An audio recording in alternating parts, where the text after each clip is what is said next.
Nafisa Fareed is the CE of Power for Less, and Aradhna Pandarum is a group lead for the CSIR Energy Centre. Good evening to the pair of you, and thank you so much for joining us on the program. I want to maybe kick it off with you, Nafisa. You saw this problem coming and you did something about it. So tell us a little bit about Power for Less and MobiVault. Well, we've been in the industry since 2008. Our speciality was efficiency, and we've always focused on designing solutions to reduce the demand. But it was clear at some point that you could be efficient, but you could be efficient and load-shedded. So we saw that, the load shedding was becoming more prevalent year after year, and it was clear that, the power utility was not able to meet the demand of South Africans. So we were looking into designing solutions that were affordable, because this industry has been dominated by alternative energy that is pricey. It cannot cater for every LSM. So we developed the MobiVault. The MobiVault is a very unique power suitcase, which has different sizes. So we've looked at making it, available to every individual's needs, whether they're looking for freedom of just being able to operate their TV or their Wi-Fi or continue to work and be productive, all the way to a size that will run a home. So be able to provide backup for kettles, for microwaves, and the price point has really ensured that we cater for everyone's pocket. Because, and I want to stay with that point just a little bit more if we can, what this crisis has shown us is just how much more deep inequality is entrenched, the haves versus the have-nots in terms of access to electricity generation, in the interim emergency supply. So what you're saying certainly is going to talk to a demographic that has been unrepresented and excluded in the space. When you talk about price point, just give us a sense of what, the average person could be, an old person living on their own, to somebody who might be living in an informal area. What is the scope and range of what's accessible to them? So the first step would be the load shedding proof lights. So we call them our Power for Less LSPs, and that provides the first relief to a consumer. So if they are price sensitive, they can have lights on during load shedding. These are battery powered lights, and we've really changed the market, because these lights previously have been unaffordable. Looking at a pack of candles, 414 Rand, you could walk out of a retailer with 4 to 5 LSP lights that will keep the lights on during load shedding. That will be the first step. Then the MobiVault is a very unique powered suitcase. It has 3 forms of charging, so you are always on. And the price point of the first entry-level one that basically caters for your Wi-Fi, your TV sets, charging your laptop, even charging TV. Yes, charging your cell phone. You're looking at about 9,999. And various retailers such as Macro and Builders Warehouses really come to the party in ensuring that consumers can firstly afford it, and then also the option of buying it on credit. Yeah. Well, look, having a TV on during load shedding with using alternative power supplies, unless it's something massive, does seem a little bit luxurious.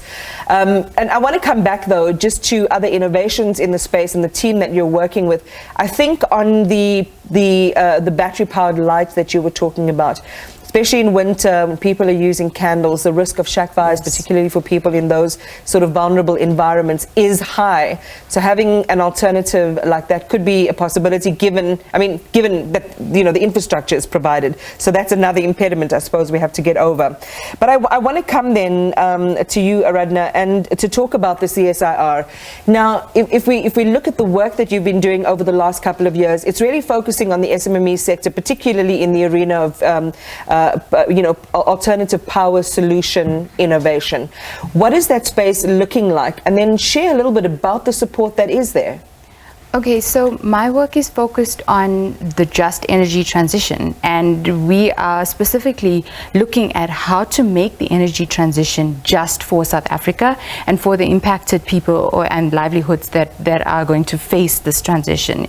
One of the opportunities that we see from the transition in involving this just element as well is to be able to empower SMMEs, and we have come up with a program called the Energy Industry Support Program, and this program is going to be done with funding partners. Our main funding partner is the Energy and Water CETA, and we also have the Black Management Forum of Gauteng on board, as well as Cycle ED, in terms of trying to technically incubate these SMMEs, as well as empower them with technical knowledge for the new energy landscape that is going to face us in this energy transition. Right. So my goal is always to make it really simple and really accessible for somebody that's watching. So what you're saying, and this opportunity that exists, is it for, it's obviously for people who are already in the space, thinking about the problem and how to solve it. So what is the first step of access? So the program has not officially launched yet. It will launch in the near future, and once it does, we will also launch what is called a Renewable Energy SMME Guide, which will be open to all and accessible to all SMMEs. This will be shared on all various platforms, our media platforms, and then we would have two application processes, one for the capacity building in terms of where SMMEs could apply for the training sessions that are going to be done by the CSIR, and the second part is the technical incubation services. So basically the technical mentoring and CSIR basically holding the hand of this SMME, taking them from one stage in the enterprise to the next stage, and that will also form an application process and have its own process. There is a future vision for the program which will involve innovative solutions that are not being funded by the general funders and the general public. I mean, I can't wait to hear about that one, and I'm sure we'll know the details of it. But for our purposes right now, what's the ETA and what kind of money are we talking about? I know you talked about, mentoring, you talked about that kind of support. Talk to us about money and when people who are in the space can apply. So the proposal that has been put forward to the Energy and Water CETA has capacity and technical incubation for about 150 SMMEs. So what that means is the program, in terms of the training sessions as well as the incubation, will be funded by the CSIR and EWCETA for that 150 SMMEs. So it generally means that is free for the SMME. But as I've said, they have to obviously confine to the application process and have moved to the interview stage and be successful. Nafisa, perhaps just to come back to you, you started out, I think it was in 2008. And of course, that was a major year for us in terms of blackouts as well. One of the first shocks in the system. How did you go about creating, because you did this independently, right? Pulling together a team of specialists and engineers, and because I'm wondering that perhaps in your experience as well, there's a sermon of access and opportunity for people who might not, be in a place where they can, or they even know how to apply for assistance. So, I think that's very difficult when it comes to having an idea and being able to materialize that idea financially. And from the development side, I have a team of, technical experts that have taken the vision and made it a reality. But playing in an industry, trying to bring in something unique, something affordable, we as an entrepreneur, you're plagued with the inability to fund it. So it is difficult in the beginning, and I think that's why it's taken us so many years to reach this point where it's now available to the market easily. You could do with more money, I imagine. You could do with more investment. So, because I like the concept of democratizing this access. Definitely. I mean, with more investments, the reach extends. We've got amazing solutions, and our whole vision was affordability. I mean, we're in a market where, alternative solutions have only catered for a certain LSM. So if you cannot afford it, you have to sit in darkness. During the end of this year, we're bringing into the country some very unique solutions that are going to remove people's reliance off the grid step by step in an affordable manner. So extra funding is always welcome. Always welcome. Aradhna, you're smiling, so I know that what you're talking about is not immediately available in the market, but maybe just a word to people who are thinking about this, who are trying to find solutions, you know, similar to what we've just heard. What can you say to them?